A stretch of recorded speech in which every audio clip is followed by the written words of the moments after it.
10ஆம் வகுப்பு கணிதம் அலகு 7 அளவியல் அலகு பயிற்சி 7இல் 5வது கணக்கு பார்க்கிறோம். உயரம் 10 சென்டிமீட்டர் மற்றும் விட்டம் 4.5 சென்டிமீட்டர் உடைய ஒரு நேர்வட்ட உருளையை உருவாக்க 1.5 சென்டிமீட்டர் விட்டமும் 2 மில்லிமீட்டர் தடிமன் கொண்ட எத்தனை வட்ட வில்லைகள் தேவைன்னு கேட்கப்பட்டிருக்கு. கொடுக்கப்பட்டிருக்கக்கூடிய வடிவமானது நேர்வட்ட உருளை வடிவம். நேர்வட்ட உருளை வடிவம். இந்த நேர்வட்ட உருளையின் உயரமானது h1ன்னு எடுத்துக்கலாம். உயரம் h1 = 10 சென்டிமீட்டர் என கொடுக்கப்பட்டுள்ளது. நம்ம கணக்கிட வேண்டியது 2 மில்லிமீட்டர் தடிமன் கொண்ட வட்ட வில்லைகள் எத்தனை செய்யப்படும்னு கேட்டிருக்கு. அதனுடைய மதிப்பானது மில்லிமீட்டர்னு கொடுக்கப்பட்டதுனால மற்ற சென்டிமீட்டர் மதிப்புகளை மில்லிமீட்டருக்கு மாற்றிக்கலாம். 1 சென்டிமீட்டர் என்பது 10 மில்லிமீட்டருக்கு சமம். அப்போ சென்டிமீட்டர் மில்லிமீட்டராக மாற்ற 10ஆல் பெருக்கிக்கிட்டோம் அப்படின்னா 10 × 10 எனும் பொழுது 100 மில்லி மீட்டர் உயரம். அடுத்து ஆரம். ஆரம் R1 கணக்கிடணும். R1க்கு முன்ன விட்டம் தான் கேள்வியில் கொடுக்கப்பட்டிருக்கு 4.5ன்னு. அப்போ ஆரம் R1 என்னும் பொழுது 4.5/2 கேன்சல் பண்ணிட்டோம்னா 1 2 2 4 புள்ளி 5ல் 2 4 மீதி 1 10 10ல் I2 10. R1இன் மதிப்பானது 2.25 சென்டிமீட்டர். மில்லிமீட்டருக்கு மாத்திரம் அப்படிங்கிறப்ப ஒரு 10ஆல் பெருக்கிக்கிட்டோம் அப்படின்னா 2.25 × 10. புள்ளிக்கு வலது பக்கம் இருந்து ஒரு நம்பர் முன்னாடி வந்தது அப்படின்னா 22.5 மில்லி மீட்டர் என்பது R1இன் மதிப்பு. வட்ட வில்லைகளாக உருவாக்கப்படுதுன்னு கொடுக்கப்பட்டிருக்கு. வட்ட வில்லை எனும் பொழுதும் அதுவும் நமக்கு என்ன வடிவமாக தான் உருவாக்கப்படும்? உருளை வடிவமாக சிறிய உருளைகளாக மாற்றப்படுகிறது. அப்போ அதனுடைய விட்டம், அதாவது விட்டமானது உருவாக்க 1.5 சென்டிமீட்டர் விட்டம்னு கொடுக்கப்பட்டிருக்கு. விட்டத்திலிருந்து ஆரம் கணக்கிடலாம். விட்டம் 1.5 சென்டிமீட்டர். ஆரம் R2. இதனுடைய ஆரத்தை R2ன்னு எடுத்துக்கிட்டோம் அப்படின்னா 1.5/2 1 2 1 வகுபடாது 15ல் 7 2 14 மீதி 1 10 10ல் I2 10 0.75 சென்டிமீட்டர் என கிடைத்துள்ளது.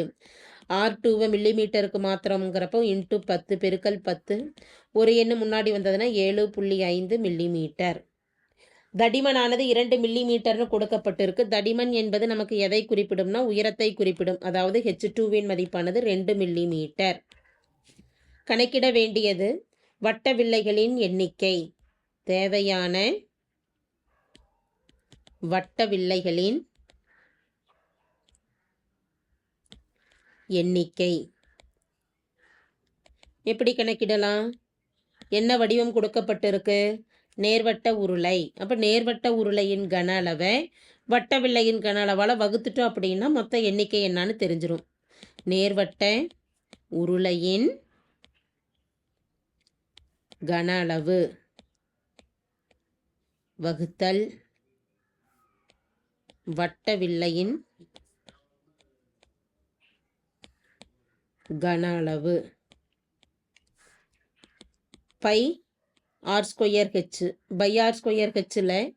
ஆரம் நேர்வட்ட உருளையின் கன அளவுக்குண்டான சூத்திரம் πr²h. R1 h1ன்னு எடுத்துருக்குறோம். அப்போ πr1²h1 வட்ட வில்லையின் மதிப்புகளை R2 h2ன்னு எடுத்துருக்குறோம். πr2²h2 π கேன்சல் ஆகிடும்.